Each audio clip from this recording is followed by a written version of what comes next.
Hey guys, welcome back to the YouTube channel Programming Knowledge. In today's Microsoft Excel tutorials video, we are going to see that how can we create and use a name array in Microsoft Excel. So first of all, we are going to understand that what is a name array. A name array, as the name suggests, it is a collection of data that has a particular name. Suppose here we have a table and this table has no particular name. Its only identity is that it is present from the cell number D6 up till the cell number G12. So if we want to access this whole table, we are going to type a data range that is D6 up to G12, that is D6 colon G12. So that is how we can access this table. But this method is prone to errors and everyone cannot use it very efficiently. So what do we have is a method through which we can give a particular name to this table, and using that name we can access this table to any place that we want. Now there are multiple ways through which we can give names to these tables, and these ways are very effective, but each one of the ways has its own advantage. So let's see that how can we give names to a table. Suppose this is this whole table, and in this whole table we have this column called names. Now to this names column I want to give a particular name. So what I'm going to do is just select all these names from Sam till Chris like this. Then here is the name box. Then I'm going to just type a particular name for it. So here I'm going to type name like this and press enter. So whenever I want to access this name, then what I will do is just provide it with a collection that is name. Suppose I want to count how many names are present or how many records are present over here, then what I can do is provide it with a function. So I have moved my cursor to the cell L6, then put an equal sign and provide with a count a function. Now this count a function, what does is it counts the number of the records that are present in the textual format. The count function only records for the numerical formats, but if you want to record it in the form of the text, then you got to use this count a function. So I've used this count a, then I'm going to provide it with name.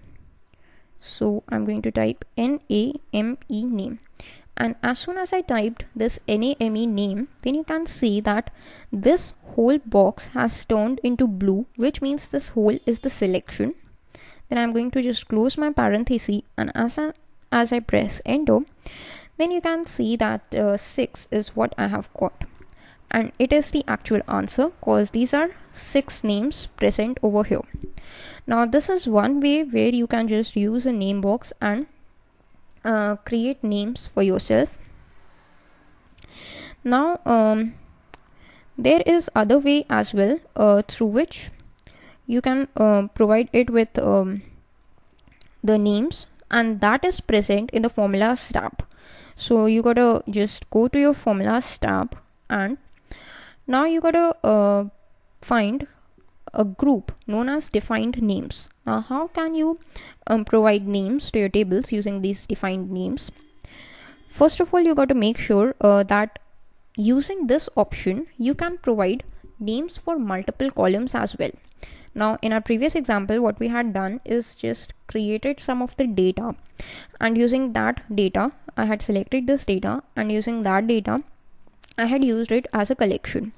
Now what if I want to create these different collections? So I have these 3 columns which have not been given a name just now. These are days, cost and total. Now these 3 columns can be grouped into names like this data. All this data can be grouped into days. All this data can be grouped into cost, and all this data can be grouped into total in one go. So how can we do that? You got to select all of this data. Then in the defined names group, there is an option of create from selection. You can just click on it. So there is an option where it asks that create names from values in the. That means that it will create the names for you, but from where it have to take the values of the names. So these names values are days, cost and total, and these are present in the top row. So that is why you got to select this top row option. You got to check this and click on OK. Now as soon as you do that, you will see that these three names have already been created. How can you just check them? In the define names group only, there is use in formula option. So if you just click on it, you can see that cost, days, name and total are the four names that are present now. And we had already created name using this name box option, and these three have already been created using this create in selection option that we just used. Now if you want to use them, how can you use it? Suppose you are in some cell like J7, then you can use any formula. If I want to count the total number of days, then how can I do that? I can just put an equal sign, write in the function sum, open the parenthesis. Now since I know that there is already a group by the name of days that is present, that holds all this data whose sum I want to find. So I'm going to provide it with a name as days, and as soon as I type it, you can see that this selection is made. Then I'm just going to close the parenthesis and press enter. So I've got the sum as 85. Now you can just check it by coming here and using this auto sum option.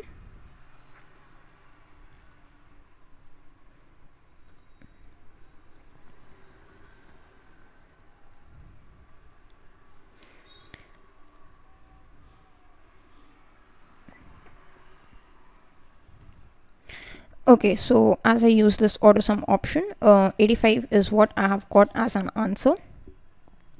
So that means this answer is correct. Now, if you want to use any of the functions, then you can use it simply by using the names. Another advantage of giving names is, suppose you have multiple sheets open. I have opened some sheets like this. I have 7 sheets now in total, and I'm working on my 7th sheet. Then I want to fetch some data from the sheet 1. That is, I want to access that how much was the total cost. This cost total I want to fetch. So how can I do that? I can just be in my sheet 7. Then I just press equal sign, write the formula sum, open the parenthesis.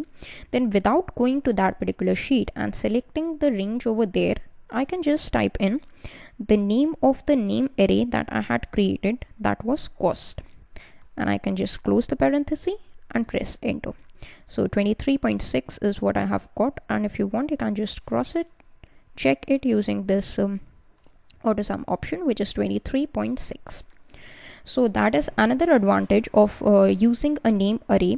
That is, using the name array, you can be in any sheet at any place, and from there only you can access the name array that has already been created.